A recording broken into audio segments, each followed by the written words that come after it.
Hi everyone, welcome back to my channel, Ethereal Angel. This is a very impromptu, unplanned video.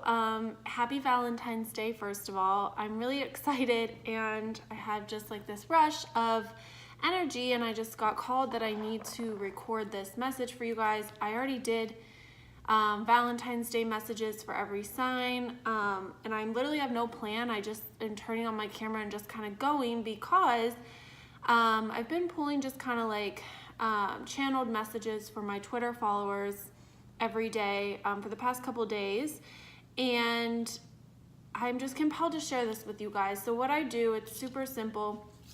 I pull a romance angel card for your energy and your counterpart's energy and just kind of get a couple collective messages out of that. It's not sign specific or anything on Twitter. So today, your energy, so the energy I basically channel for whoever sees this, was calling in your soulmate, which is really beautiful on Valentine's Day. I know personally I made sure I had flowers around and things that made me feel good. I have plans tonight with friends. And so I thought this was just a really beautiful message about, for those of you that really are wanting to call in somebody romantically right now, this was a really nice affirmation and validation that what you're doing is working. So for all of you guys out there who are really, really trying to call in your soulmate, maybe you're very single and you're ready to date and you really want to meet the one, I thought this was a really beautiful message. Now, where things got super interesting was in the counterpart's energy, we have the children card, that children are somehow affecting your romantic life. Now, it's not that legendary or noteworthy unless you had been following me on Twitter and you saw that this is the exact same card that I got in the counterpart spot yesterday, February 13th. And I did a very thorough shuffling of these romance decks, this romance angel deck this morning. I cleared it out even with my cleansing tools. I did a prayer and I just thought, wow, okay, so a lot of y'all's counterparts are dealing with, yes, it could be the very literal sense. Maybe they have a child or children and that's what's keeping them apart from you, that their focus is on their kids. They don't have the time or the energy or the mental or emotional capacity because they have children. But as a collective, and what Spirit is telling me is this is about your inner child. So what I talked about on Twitter, and if you want to follow me there, I'll put the link to my Twitter in my description box because you'll get much more frequent updates on Twitter than you will here on YouTube. But what I got is basically that a lot of, especially divine masculine, okay, so especially divine masculine, are working through inner child wounds, trauma, pain or suffering, and emotional trauma they went through in childhood is a really big focus for a lot of the divine masculine energy. And basically what I get here, especially with today's reading, is that if you have someone in mind that you're trying to call in specifically, here's my advice to you. My advice is that you should do what you're doing, however, release the expectations and don't ever try to force anything. Think about children, you would never force a child to do anything they didn't want to do. And with inner childhood work, it's very serious. Our inner child is a big part of our soul's growth, and they play such a vital role in teaching us the lessons that we're here to learn. The best way to get someone who's in that state of mind mentally, even if it's subconsciously, is to give lighthearted energy out.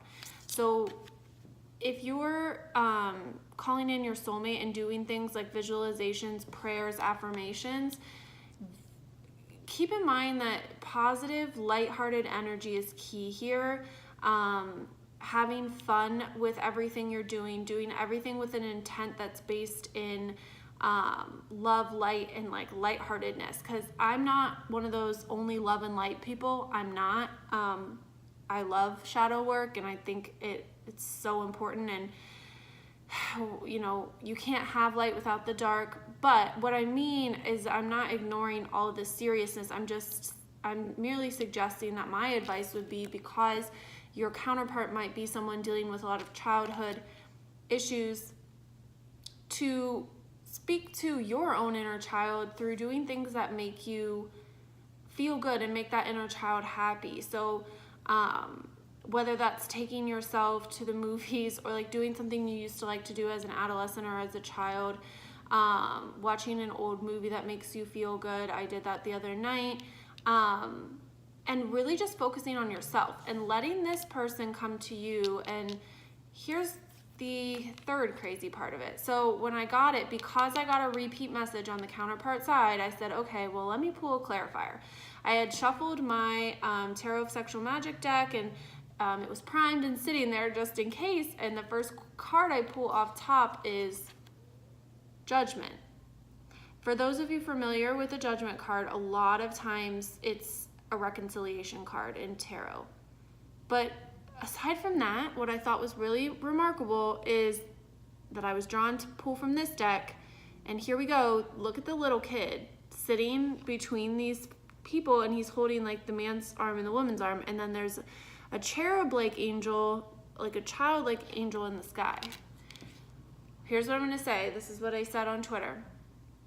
What I get from this is, for some of you that this resonates with, your inner children will be what helps to bring you back together with your counterpart, or to call in your soulmate. This doesn't have to be, by the way, a past person. If you're calling in your soulmate and you don't want someone from your past, this just means that person out there for you that the universe would like to bring to you, your angels would like to bring to you, this is kind of like where their energy's at. So what I take from this is the work you're doing, the joy and the lightheartedness and the peace that you're focusing on.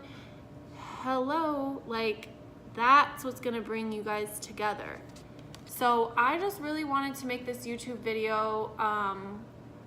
Honestly, like I'm already like been recording close to 10 minutes. I just saw 777, or sorry, 727, but it looks like 777 to me. Sorry, I'm all hyped up on this like Valentine's Day energy, and I didn't expect to be at all.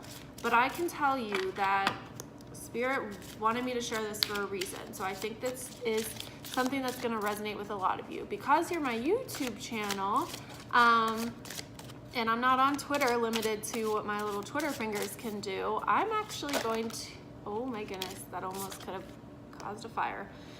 I am going to pull 2 more cards and see if we can get any other messages, maybe for those of you that this didn't resonate with, since I'm not doing this by sign, I'm doing this just collectively. Okay, so the next message we have here, pay attention to red flags on your side of the energy. And this card says the signs are cautioning you. On your counterparts, you have make the effort. Great love is worth taking the steps you're guided to take. Well, and this is interesting too. I don't necessarily think this is, I'm not looking at this as expanding on this message. I'm looking at this as a new message for any of you that this one didn't resonate with. For some of you, it looks like there's somebody that you have your eye on that maybe is throwing up some red flags. But on their side, it's urging them to make an effort. So let me tell you this. If you're into somebody and they're either being wishy-washy, they're not being consistent, they're not making a whole bunch of effort to move towards you, I think universe is just saying, pay attention to that. No effort is a sign as well. Just as much as effort is, like, they both have a message, right? So pay attention to that. I think what I'm getting here is that whoever you have your eye on, they do like you. I think they might just be a little blocked, and there's something kind of keeping them from moving forward towards you. But what I kind of get from this, and I'll pull a clarifier like we did for the prior. But what I'm getting from this, and I'll just ask Spirit to clarify what the block is that some of you might have a new crush and, oh, here we go. Some of you might have a new crush, and what it might be happening is there might be a bit of a stalemate. So you got 2 of Swords. Now notice here how the guy's kind of holding out, oh, look, it's a rose. Happy Valentine's Day. This is so cute. Notice how he's holding out this rose and she's kind of like, maybe, like, I don't know. So what I take here is that you're kind of waiting to get your rose, right? And the universe is urging them to move towards you, but they just might mentally be a little blocked or a little scared. They don't know how to approach you is probably a big part of it. But this to me just says, do you really want somebody who's too scared to bring you this rose and come towards you? So think on that, because the right person, let me tell you, come hell and high water, will make sure you get a bouquet of roses for Valentine's Day, okay? So that was fun, okay? That was very impromptu, but I had to share that with you guys here on YouTube in case you don't follow me on Twitter. But like I said, I'll put my link to my Twitter in the bio because I do update that almost daily now. So anyways, all that to say, not sign specific, just a collective message. So if you didn't resonate, no worries, just ignore it. It wasn't for you. Check your sign video. And that is really it. Happy Valentine's Day.